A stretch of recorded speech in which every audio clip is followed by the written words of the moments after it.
Good evening, everyone. We are so excited to be here this evening with Miss Audrey May Prosper. Some of you may know who she is, and I had the wonderful opportunity to meet her a few years back, and the encouragement, the beauty, the light, the message, just so many things just really struck me deep into my heart, and I knew I needed to have this connection go beyond just like this one particular conference. And many times when we meet people like that, you know right away how it connects. And people will say, well, it's a God thing. Yes, it is. And in that God thing, I think it was more like, um, I'm planning this. You have the opportunity to join this group, and I'm going to put her in your path. So that's for me how it really specified out, because I had so many questions. My confidence was starting and it's getting bigger. So I love the sign for esteem, and this is esteem and this is confidence. And so I really think that Audrey was placed in my path to help me understand that the overcoming is just a portion of our journey. And when we kind of identify in one place for a long time, we kind of actually can get ourselves stuck there. And we have to remember that progression is really a part of the entire journey of life. And so it's fine to meet milestones and kind of have those signposts in and be like, oh, cool, I made it here. But don't just hang around the signpost. Like, keep going, because it will usually say heaven, eternity that way. Like, keep going, girl. Like, it's not over at that point. So we're really excited to have her here. And if you are here live, please share with us where you're from, because Audrey's story is going to knock you out. We usually do about a half hour's worth, but if we go over into 45 minutes to an hour, I am awesome with that, because she has such great stories and wonderful information. But it's right here, the inspiration that's going to happen, I think, with the audience tonight is why I asked her to join this conference. So without more things just kind of going on there. Hello, Miss Sandra. Thank you so much for jumping in. You are here on time. What an awesome supporter. I'm just so happy that you're here. Thank you. So Miss Audrey, tell us a little bit about yourself, and then we're going to dive deep into what we're going to talk about tonight. Wow. Well, thank you so much for that personalized introduction. And it brought me back to the memory of meeting you and us. Like, I remember meeting you accidentally at the continental breakfast in the hotel that morning and just being so excited. And when I first saw you, I was like, oh, I've seen you on Facebook. I've seen you on TV or something. And I had never had a reaction like that to someone in my life before, even after meeting people in Hollywood and everything. So it was such a joy for me to meet you. And I knew, just like you, that it was going to be a long-term relationship. And so I'm just grateful that we're still friends today, and that the Father is just kind of merging our interaction more and more and more, which is really, really cool.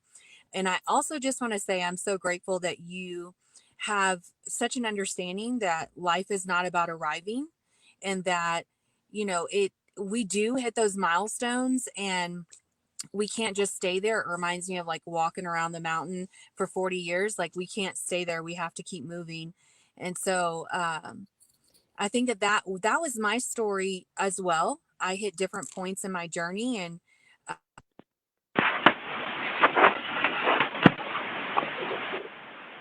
Oh, we lost your sound a little bit, Audrey. Let's see if you're coming back. and I was so grateful for that period and coming out of victimhood. And I don't know that I was ever really in victimhood, but really embracing survivorhood, and then kind of continuously growing into thriverhood. So with that, who am I? Well, first and foremost, I am a follower of Yeshua the Messiah. And I am also just very brave. My entire life, I've been a really brave and adventurous girl. And equally, I think that I like to think that I'm kind, but really, we're all human. And I'm also just very forgiving. Sometimes I feel like maybe that's a double edged sword to be so forgiving because it means we get hurt over and over. But I've learned to forgive with wisdom. So outside of that, in terms of titles, I mean, I'm a mom of 2 sons and a wife of almost 2 years now. So marriage is still the hardest thing I've ever done in my life, even after going through a fire. And because we're dying to ourselves every single day. And pride is something magnificent and the greatest thing to overcome, I think, for all of us. So yeah, that's a little bit about me and who I am. So yeah, that's me. Excellent, excellent. So you alluded to the fact that, sometimes relationships, marriage, things we want to have last eternally, they're a lot of work. They're things that we have to do you know, to make things the best opportunity possible. Mm-hmm. And to help each other rise is a challenge because there's floods. Mm-hmm. Mm-hmm. The water backs out. There's this stuff that just happens. Mm-hmm. And it gets us to that testing point, and then we show our anger, our frustration, whatever. And then we usually when the seas kind of calm a little bit, we are able to approach each other again and maybe try and work things through a little bit better. Mm-hmm. So I know that tonight, in talking about this month of domestic violence awareness, those kinds of conversations for many of the people in relationships don't ever reach to that point. Usually the whatever of life happens Mm-hmm. will happen, but if you're not healthy to begin with, and if it's based on something really sandy and not a strong foundation, it's going to be really tough to do any kind of real repair work or any kind of growth throughout that. So Audrey, I know you were married before, and that those were challenging times, right, to say the least. And not that because he was laying his hands on you, that didn't happen until just, unfortunately, one time. But I'll let you share that part of the story. So just share with us kind of how relationships in that first marriage, what it was like, and maybe it will help give kind of an awareness to other people if they say, oh yeah, but he has never, actually physically gone after me. There might be some points of red flags that we all need to kind of listen to tonight with Audrey sharing. Yeah, so my story is a little bit, I mean, we all have different stories, but then there's like statistical stories, and my story is not statistical in that really it would be classified as separation violence because I didn't experience that violence until we separated. However, that still falls under domestic violence. And what I will say is that I definitely know what it's like to go through a traditional or statistical abusive relationship because I was in one at 18 years old. And it kind of felt like I tripped and fell into it because the first 6 months were amazing. And it very quickly then thereafter got more and more violent. And so I spent about a year trying to get out of the relationship. I didn't go into shelter because I had a misunderstanding that I thought I had to have children in order to go into shelter. So I didn't do that. And I remember talking to some of my friends about it, and all they ever said to me was that I was stupid for staying. And I know I wasn't dumb. I had never been dumb in my life. I just understood that I had been threatened. If you leave, I will, take your life, and you have a choice to make. You either stay or you die. And so daily I was making the decision to stay because I wanted to stay alive. And however, I was able to get out of that relationship. I had what I call an angel on earth help me escape that relationship. And, really was so, so grateful to be set free from it. But nonetheless, the relationship with my ex-husband, while it was non-traditional, I think that it's interesting that there still was warning signs. Of course, I didn't know them or recognize them back then, but they're also sort of these untraditional warning signs that I experienced in that relationship. So I think the first thing that had I known now what I didn't know then, right? I would have known that someone who has low self-esteem or low self-worth is not in a place of health and therefore cannot have a healthy relationship with anyone. doesn't matter who it is. My ex-husband was definitely not in a place of health, definitely had low self-esteem and low self-worth. And he, he had his own story like we all do, and that impacted him. The other things that when I look back, I think about them are, he used to make threats about murdering his ex-wife, and he would do so jokingly. And I never took those things seriously because, number one, he was joking. Number two, my ex-husband was a police officer in New York City for 20 years. So he was on the right side of the law. I'd never seen him even argue with anyone. We had only argued maybe 5 to 10 times in the 7 years we were together. He's not a violent person. So I never took that seriously, but he went as far a few times as to pretend to plan out this murder of hers. He wanted me to like participate in planning it out. And I was like, you're crazy. You would go to prison. Like he has 2 other children. Their mother would be gone. Like our 2 kids wouldn't have a father. Like, why would you even say that? That's crazy. So in hindsight, I'm the woman or the wife who was almost murdered.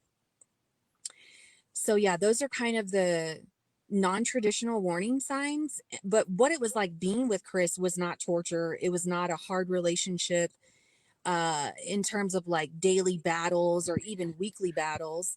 But the reality of the relationship is that I was married to somebody who was living a double life.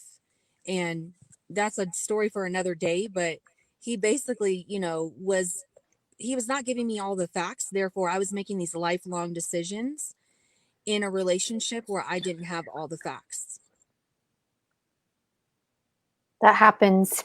We do have to weigh those in because we're trusting. We're trying to figure out, I guess that's what they're saying. And what they're saying, why would if you love somebody, why would they be lying to you? Why would I have to dig deeper and question even more? And it becomes that challenge because you want to hope, right? You want to hope, you want to feel that it will be okay. And, we all have ups and downs, so it's probably going to be okay. And the benefit of the doubt, like they're doing their best. And I have my down days too. So why not? I think it's okay. And we get hooked in. So yeah, it is a challenge. And what happened when in the separation, when you finally decided that that was enough, you went over to the home? Had he asked you to come over to pick up something, or what brought you back into the home? Yeah, so we were still civil and still co-parenting.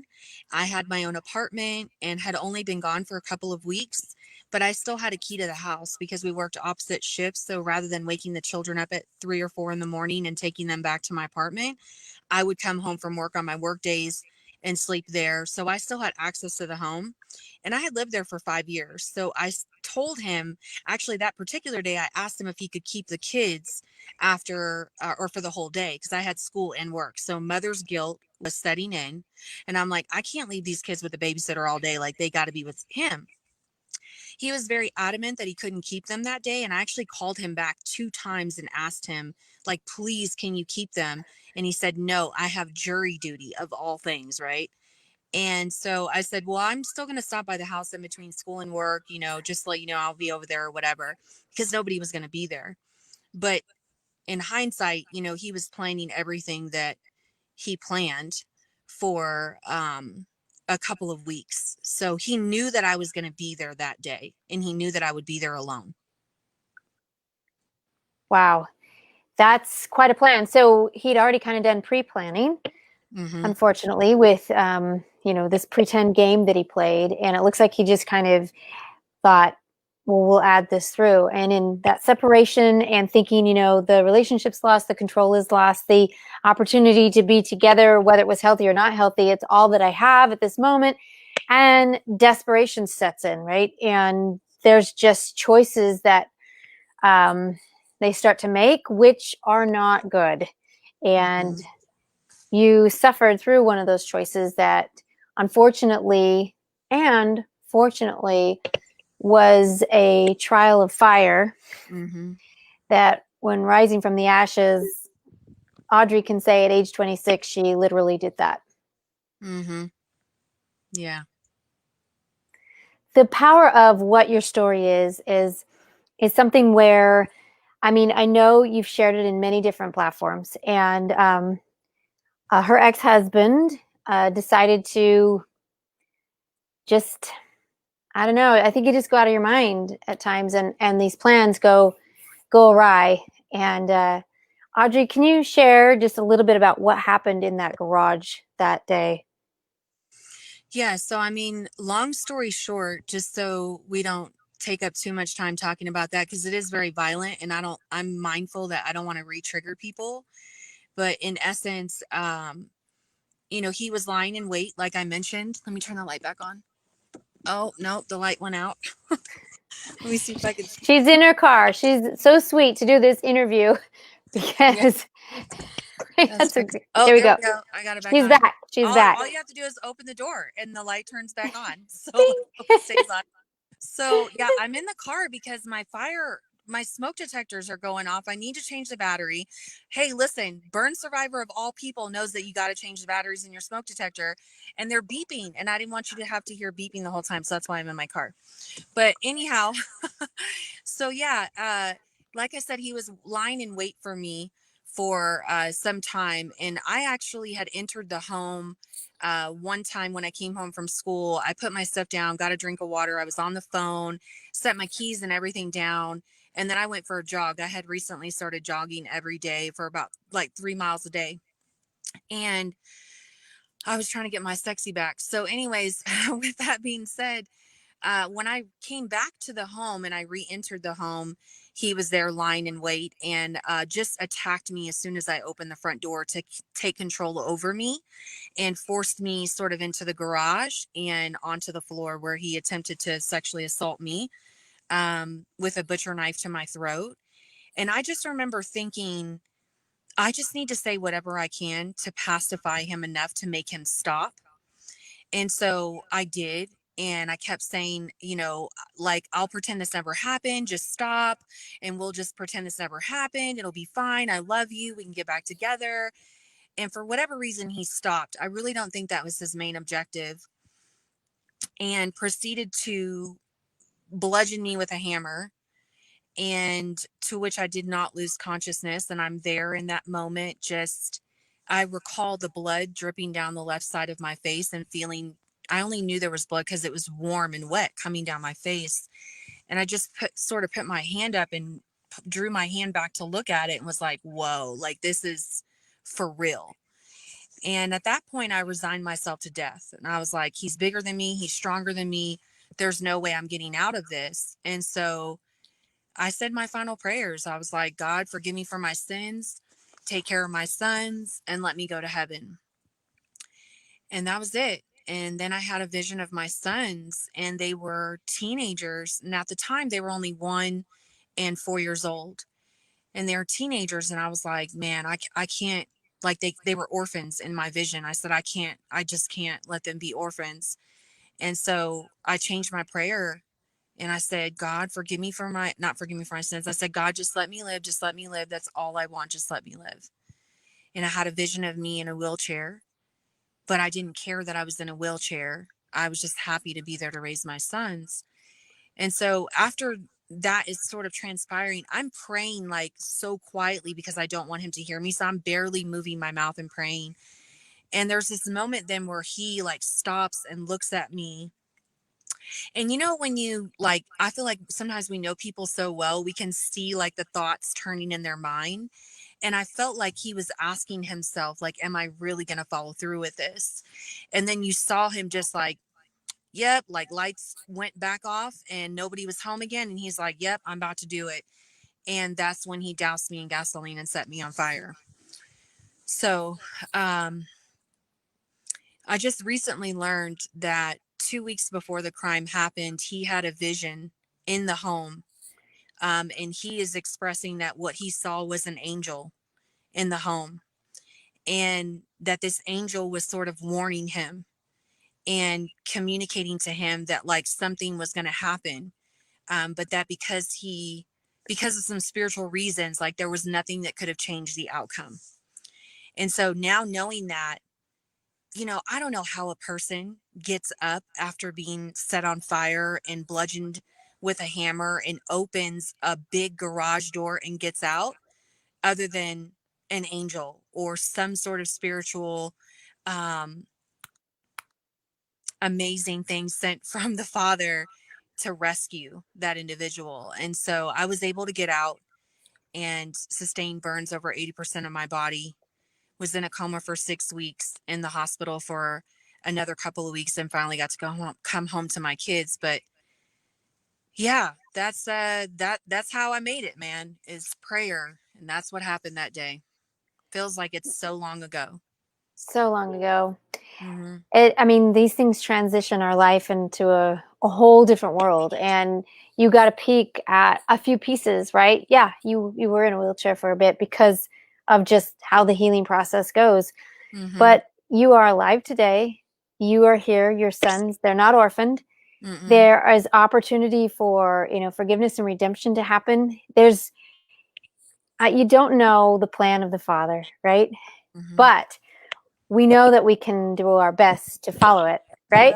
And when we're following it, it it turns out that these trials can really become the opportunity.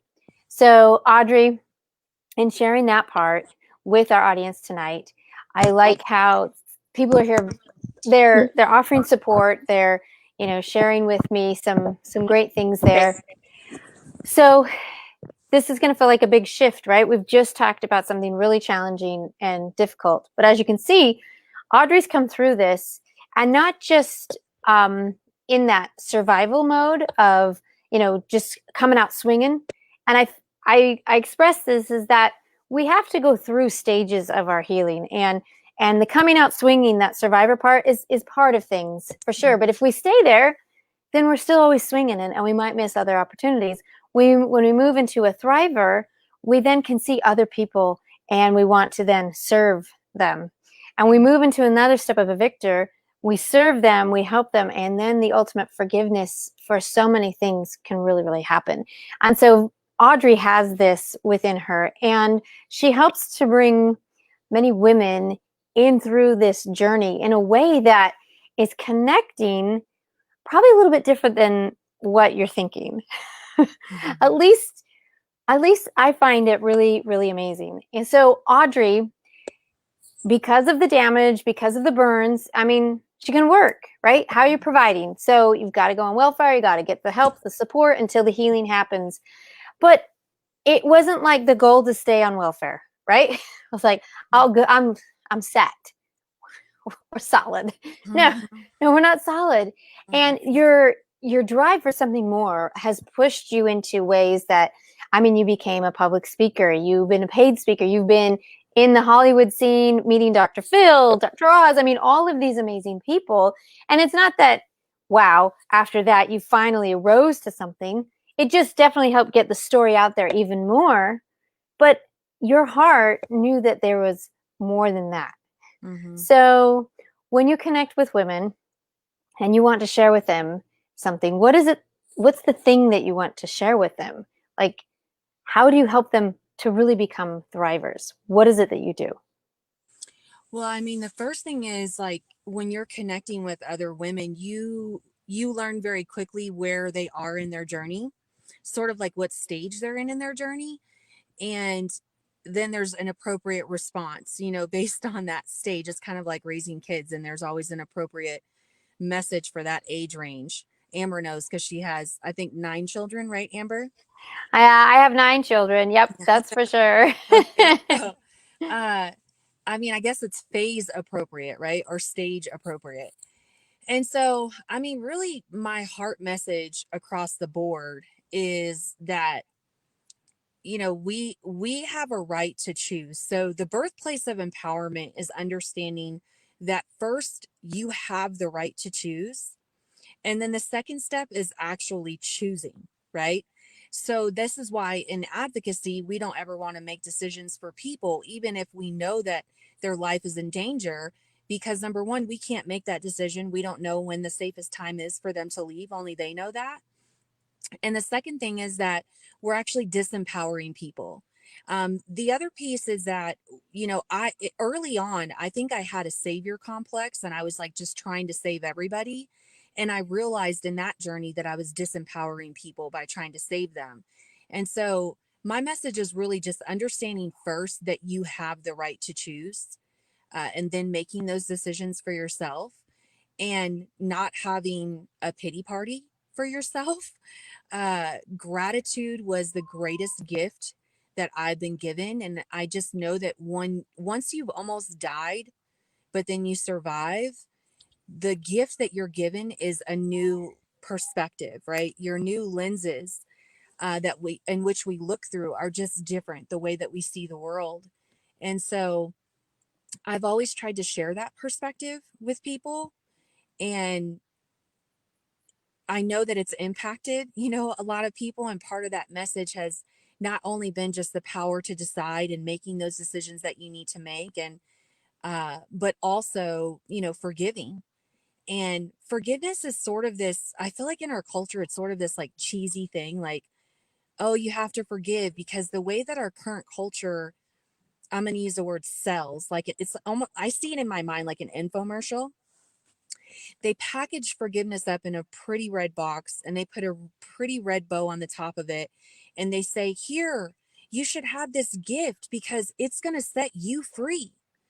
The reality is that to forgive someone is to give them a gift that they did not earn and they do not deserve. So we're really not giving ourselves something when we're forgiving. We're giving a gift to someone else. It's a position of compassion and humility.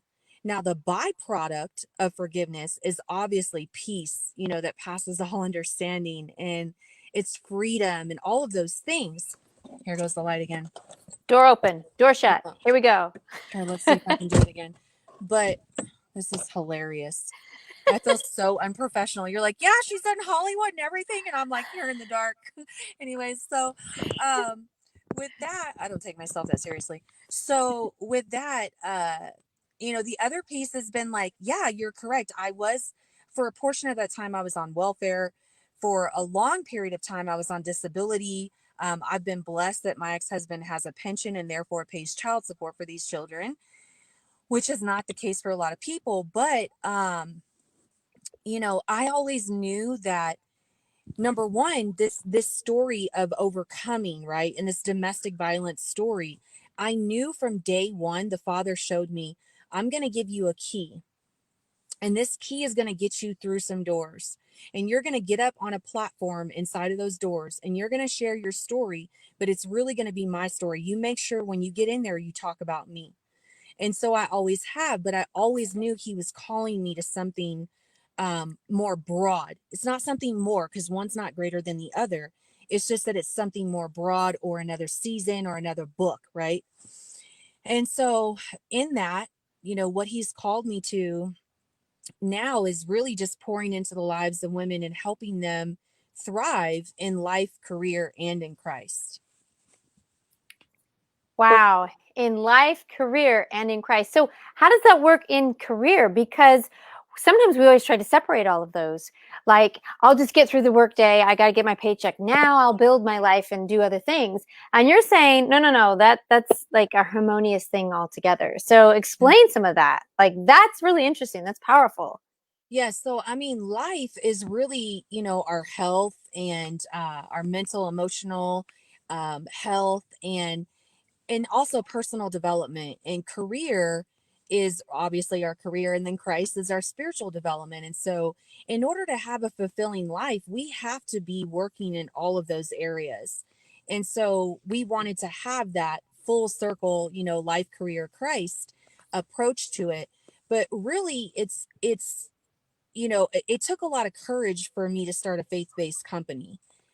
People think it's like, oh, it's faith-based, but the world was telling me like, no one is going to give you business and this and that. And why are you making it faith-based? And I'm like, because the Father called me to do that. Because this is not just about helping people economically thrive in their careers and become entrepreneurs and learn how to speak and share their stories and get paid to do it and all of those things. But, ultimately, they needed to thrive in all areas in essence. So it's every day I wake up and I'm like, are you sure you called me to this? Because it is a big job, you know?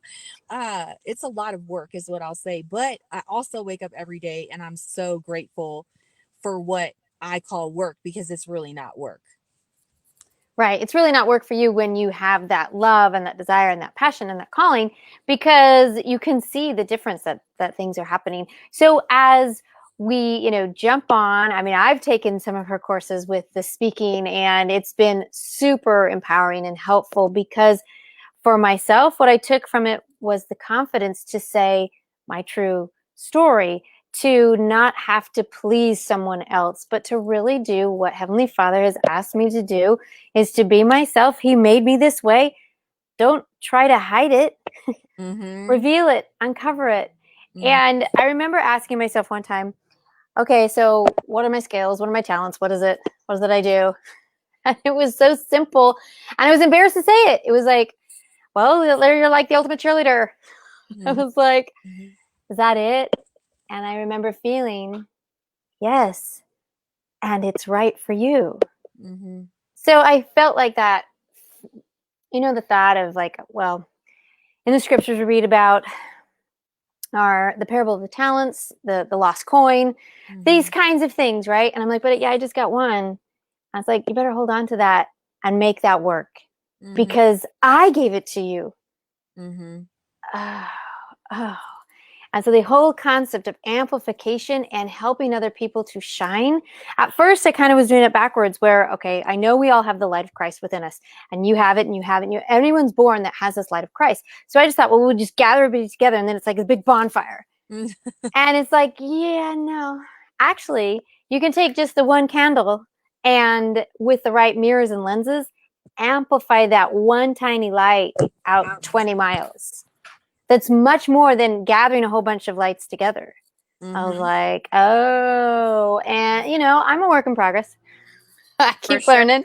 It's all good. It's all good. So this concept of, now we're adding the work and the career to it. How are the people, once they kind of understand that, what are they doing with their lives now? Well, I mean, it really depends. Like, there was this first group of girls which you were in that I worked with specifically on speaking, and wanted to teach women how to, write, package, market, and sell their stories and their intellectual content. Because my mentor, when I met her, she shared very boldly, like, your story has value and you should be getting paid to share your story with people. Right? There's preachers all over this place getting paid to preach and teach every Sunday. Like, so, and I understood it was a greater message too, but nonetheless, your Thrive Tribe, or the company that the Father gave me, this vision for this company, I always say I'm co-founder because I'm just walking it out. He's the one that gave me the vision. But your Thrive Tribe is really an entity that educates, equips, and empowers women to thrive in life, career, and Christ. But we are a faith-based, as an identity, we're a faith-based women entrepreneurs network and academy. And so the way that we sort of help women thrive is we provide them with the training that they really need. When this fire happened, I was in my first semester in college when it happened. I eventually went back to college and got my degree because, like you said, I knew I didn't want to be on disability forever. And from there, I knew that I was going to become an entrepreneur. But nonetheless, I was in that position where I was not economically thriving. And I had this divine calling on my life. I had the gifts, I had the talents, I even had some of the skills, but I didn't have access to the resources or the opportunities or the training that I needed to get to where I was going, because I was in a lower economic bracket, and so on and so on, right? So your Thrive Tribe, we really provide women this training that they need for entrepreneurship, and the tools and the resources that they need, and the supportive sisterhood that they need in order to succeed. And we sort of do that in two ways. So the first way that we really do that is through our local chapter, and it's a local tribe right here in Colorado Springs, and we're opening up the opportunity for other women to launch their own chapters, no charge whatsoever. You're not purchasing a franchise, but we're opening that opportunity for other women to do that as well, because we know that women need tribe, and we need tribe locally. The second way that we do that is through our app that we're launching in the first week of November. So it is a social and educational app that women can subscribe to for literally less than $15 a month. And they're getting weekly trainings on how to become an entrepreneur, all the way from vision and implementation to goal setting to marketing to strategizing, like everything in between, to really break that barrier of entry for women into entrepreneurship, because we know that women can succeed, but they need that training, tools, resources, and supportive sisterhood oftentimes in order to do so. Wow, great power and strength there. I'm just going to throw a few comments up here on the side here with Miss Shelley. Shelley Phillips, she is an amazing person, and she totally understands your heart for having the talent, having the skills. She helps so many people in career moves and trying to help them understand what the job setting is like. You know, she can help you rock a resume like nobody's business. And, you know, those are these pieces. Those are those parts of training that we have to do. And she says, building your network in life and career, it is vital. It is vital to step over that barrier. I love how you keep talking about that place. It's, yes, there's a barrier, but it's not impossible. It might feel like that, but there's a way, and you're one of those gateways, right, that allows for us a way to get through the barrier, to be on the other side. And it's going to take work, and that's okay. I don't think we're scared of it. I think we just need to know, okay, there's hope over there. We can do it. She's done it. She's done it. Okay. Okay. And it just, like you said, with that tribe support, there's something together that as we grow like that, it just really can happen. And that is phenomenal. Thank you, Chelly, for kind of chiming in on these things. Yes, exactly. Sandra says, you must have a spiritual life to thrive. Agreed, agreed. Mm-hmm. So what if somebody comes to you and they see this? And so, you know, how we talked about kind of this journey of from victim, survivor, thriver. If they're not quite at that thriving stage, but they find this, is it still appropriate for them? Like, can they learn how to work through maybe some of those other places that they're in until they can reach that part where they can actually go over the barrier? Is that something that is possible? That's a really great question that I've never been asked before. I always love when people ask me questions that haven't been asked before. So yeah, you know, I'm glad that you pointed that out, because at first we were an entity that tried to be for everyone. We wanted to just help everyone. And within the first year, the father pointed out, like, no, you are specifically here to help women entrepreneurs. And so we're funneled in that way. And so the best thing is, number one, we're a faith-based network here in the Springs. So if people are not believers, we're probably not the tribe for them. However, if they're asking questions, you know, about spiritual things, then we're definitely the tribe for them, because the Holy Spirit is already working, and we only want to work where the Holy Spirit is already working. We come alongside of him. We don't ever try to operate on our own. And so in terms of entrepreneurship, a lot of times women, they've been given the vision for where the Father is calling them. They just can't put it all together. And they don't have, like I said, those training tools or resources to make it happen. So if a woman comes to us and she has no vision for what she's supposed to be doing, we're probably not a good fit for her either. She's got to already know there's something there, like, the Father has called me to write a book. Great. Let's talk about that. The Father has called me to X, Y, and Z. Great. Let's talk about that and how we can support you in bringing that to full fruition. Excellent. So that really helps, I think, identify, because it could be a motivator for some to say, okay, I just can't show up and have them spoon feed me through this. I got to do some work on my own before I go knocking on that door. Yeah, because I can't give you the vision. Only the Father can give you the vision. Right. And when I know that there are times when we get that vision, how many of you guys run by underneath like a table and you're like, I'm good. Never mind. I didn't mean to ask. I am solid. We'll just be walking over here for just a minute. Mm-hmm. Yeah, guilty of that. Mm-hmm. For sure. For sure. It's like before, oh my goodness, before I met my second husband, terrible accident with my son. His arm was like hanging by a thread. He was going to lose, like, it was awful. And I was miles away and I'm racing to the hospital. Snowstorm. It was terrible. And Mm. I scream out, I can't do this anymore by myself, because I'd been a single mom, doing my master's degree, working full time. My first 2 boys have autism. Like, I was at the point. And I'm like, I can't do this anymore by myself. But as soon as I said that, I was like, take it back, take it back. Because then I'm like, oh no, that means I got to start dating. That means, oh no, no, no, no. We never spoke. This didn't happen. And it was like, oh, the door's wide open and you just put your foot in it. Let's go. So, sometimes when we're afraid like that, the door still is wide open and we just have to step into it. And I think what Shelley says here is the more wins you get, the more you'll go for building and building more and more success. It's very true. We just have to be brave enough to keep following through with that. So that's really good to know, because we wouldn't want to direct people that aren't ready, that are still in that kind of victim and survivor mode, and encouraging them, hey guys, when you're at this part here, come, you'll be ready. So you got to have your vision.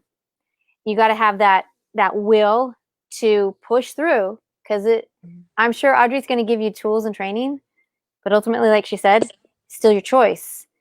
Are you going to take the action to keep going through with it? Because we can lead everybody, we can have all the tools there. And if we don't want to pick up the tool, if we don't want to make someone, get them thirsty enough to try and drink, it's just not going to happen. So that is really, really clear. So I'm really glad that you were able to share that with us. So is there anything that we might not have covered that you wanted to share before we kind of close it up for the evening? I mean, really, I really just want to know from you, like, how do you actually do it? Because as a woman entrepreneur who also works full time, who has 9 children, and some of them with special needs, right? How Right? do you do it all? How do you write books? How do you help other people write books? How do you build a speaking career and build a brand when the outside world feels like you probably have no time? Well, okay, so following what Heavenly Father wanted me to do was, okay, I accept it. And in those steps, it was just simply, do you trust me? Yes. I always take a deep breath and really have to be honest. And then yes. And sometimes my yeses are like, yes. They kind of squeak out. I'm not going to be like, I'm right there all the time. I'm not.